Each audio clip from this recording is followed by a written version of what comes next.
Welcome to Moose Plays, everyone. I'm the Liquor Moose, and today we will be going over my Week 6 team builder for the 10th season of the UPA. For this week, we will be going up against Carson, aka Golden Centurion, coach of the Jump City Hitmonlees. And yeah, we've had a few battles with Carson over the years, in the past bit, I should say. And yeah, unfortunately, I have not been on the winning end of any of those. Carson did beat me up pretty good in GPC. It was only a 1-0 loss. I should have won in our game against UPA D-League. I kind of choked that one away. But yeah, either way, we're here for a third game against Carson, and it's a pretty important one. Right now, both of us are 2-3. We're both looking for a win to try to put us back up into the playoff race, because realistically, whichever one of us loses today, there's a very likely chance that we're not making playoffs altogether. So a win this week is really important. Carson is in the same conference as us, not the same division, which makes kind of like we're competing with more playoff spots against each other. But yeah, we always have good battles, so either way, it should be a fun and exciting bout. So let's take a look at the team that Carson decided to draft. So Carson drafted Gardevoir, Infernape, Mamoswine, Alolan Muck, Rotom, Melodic, Lycanroc Dusk, Tornadus Incarnate, Magnezone Fortress, and Ambipom, with his Z move users being Infernape and Tornadus Eye. So, biggest threats on his team, one of them is definitely Gardevoir.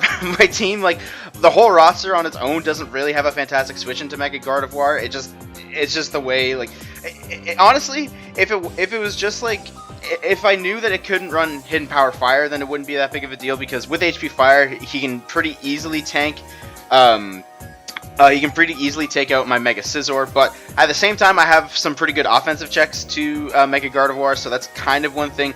Infernape's always a big threat, because you never know what that thing is going to do. It's pretty, like, in this match specifically, it's pretty unlikely that he'd be defensive Infernape, even though I do have Mega Scizor. But he has a lot of other good Mega Scizor checks, so he's definitely going to be offensive Infernape of some sort, but what kind, I have no idea. Like, it's totally what Carson sees from the other side. Like, Scar's viable. I had a mock where he brought Banded. Life Orb could be viable. Some form of setup could be viable. Like, what specifically Infernape's going to do, I don't know. It's just going to be offensive. I know that. Mamoswine's always a big threat. Luckily, I do have one of the better defensive. I have a couple pretty good defensive checks to Mamoswine. And yeah, past that, Rotom is kind of annoying for my team to switch into. And other than that, Melodic is definitely a big threat. Melodic, like, specifically with Melodic, like, my team, like I've said before, doesn't really handle bulky waters the greatest, considering that my electric type and my grass type aren't the most powerful.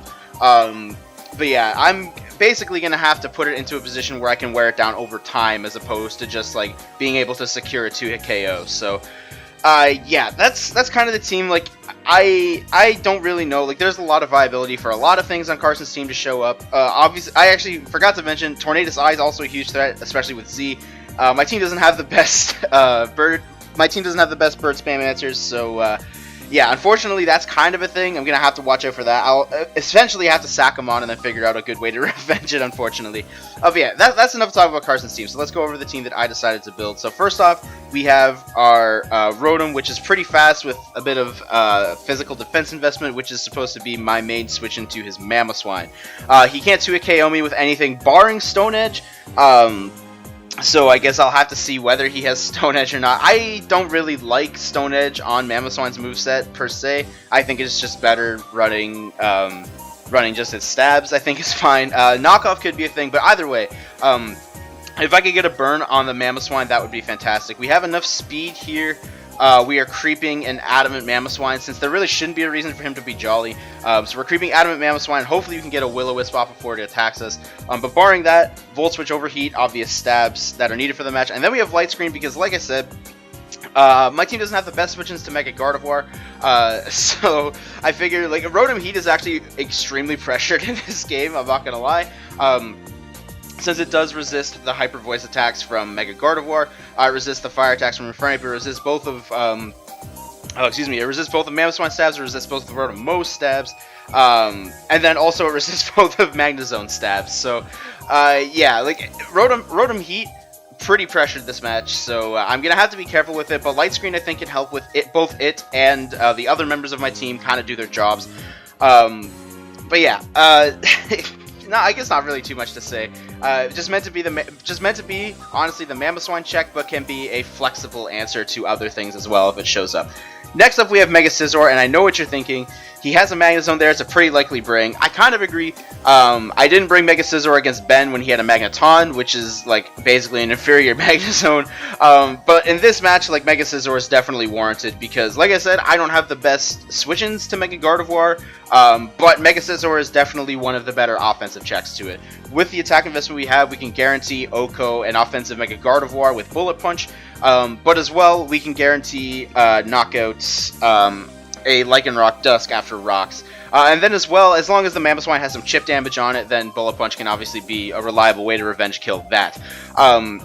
So there was enough good things going on here that like I felt it was warranted enough that I could bring Mega Scizor, so yeah, I just decided to bring it. And then U-turn, obviously there to pivot out, as long as, like, straight up, if his Magnezone isn't Scarfed, then it's not running speed, so, we are creeping a, oh my goodness, we're creeping a modest Magnezone with this speed, and then the rest got put into special defense because I literally had no place else for it to go, but yeah. And then the superpower, obviously, the plan with that is to hit the Magnezone on the potential switch-in, or if it's confirmed that he isn't Scarf or something like that.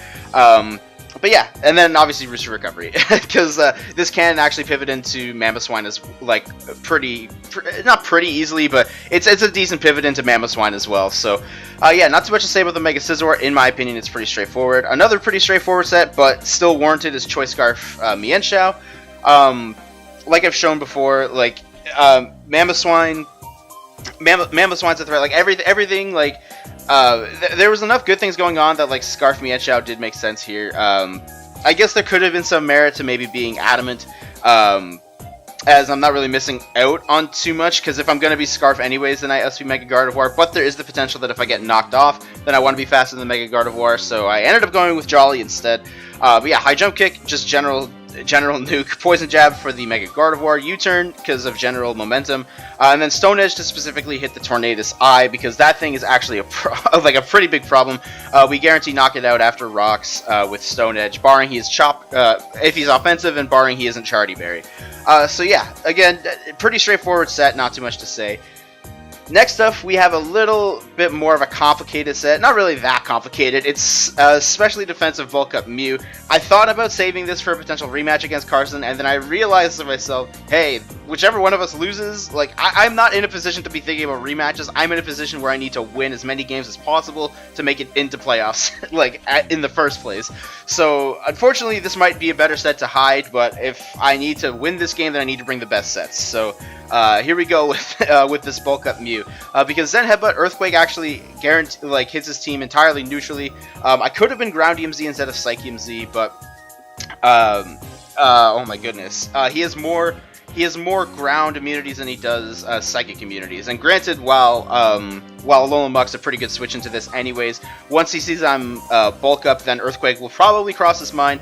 And as well, because I do have the Z Crystal, knockoff won't be doing too much. And then we also have Roost just to be able to heal up some HP. So pretty straightforward set, but it is a little bit tricky. And unfortunately, would have liked to save it. But if this is the best set, if this is Mew's best set for the match, I have to bring it here because I need to start stringing together some wins.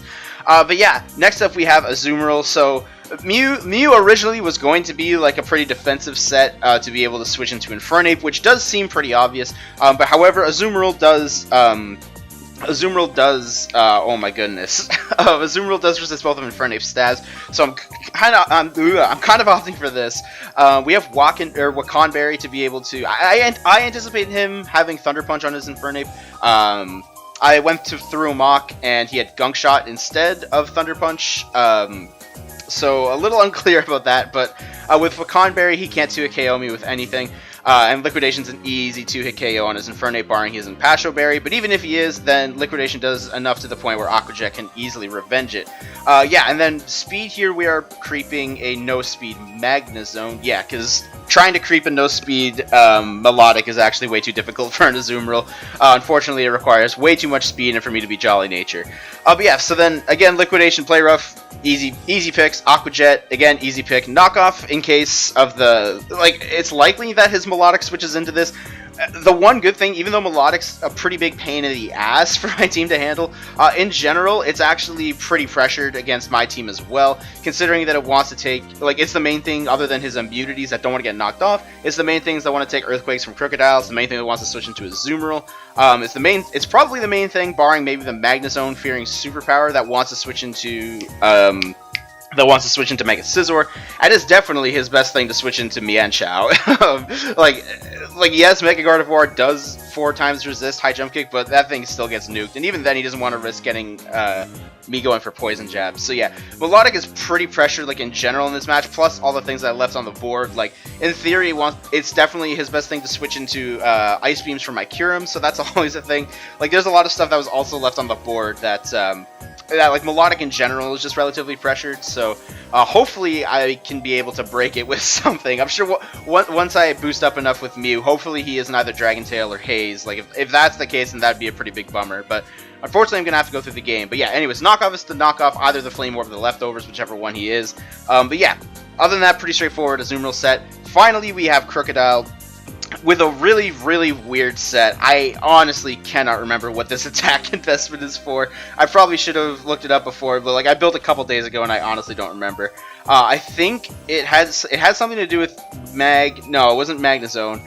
Oh, come on, Brandon. Let me look at this. Oh, right. It was enough investment to guarantee Oko a max HP Alolan Muck. So yeah, enough attack there, and then we're creeping. What are we creeping here? His Rotom, and then the rest just got put into bulk. We have Stealth Rock, Earthquake, Knockoff, Taunt. Taunt is specifically here for 2 things.